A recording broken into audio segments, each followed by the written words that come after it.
And so I don't know whether you or your listeners have ever heard about the 90-second rule with regards to emotional processing. Okay, let me tell you about this. So research, and this has been evidenced thousands upon thousands of times. Research indicates that for you to really process your emotions, if you are doing it correctly, should only take 90 seconds. Everyone can afford 90 seconds, right? Everyone can afford that. That's not a big deal. Everyone can afford it. However, the catch is if you process your emotions correctly. So for example, if I am in a situation, let's say I'm public speaking, I'm about to go up on stage, I'm starting to feel really anxious. I'm thinking, oh, what if I mess up? And what if people don't like me? And I've got all this talk in my head. If I spent 90 seconds really feeling and leaning into that anxiety, and maybe I do some deep breathing, or maybe I actually visualize the anxiety in my body and really lean into it, the more that I actually lean into it, the more the anxiety in itself resolves itself,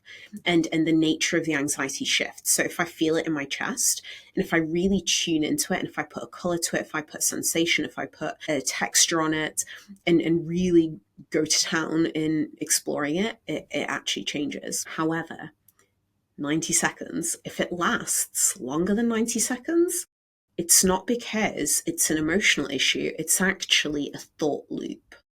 So if you're doing the things that I've just mentioned in terms of leaning into the emotion, maybe doing some deep breathing, if you've done that and you've done that for 90 seconds and the sensation is still there with the same degree of intensity, you're not actually just with the emotion, you're caught up in a thought loop.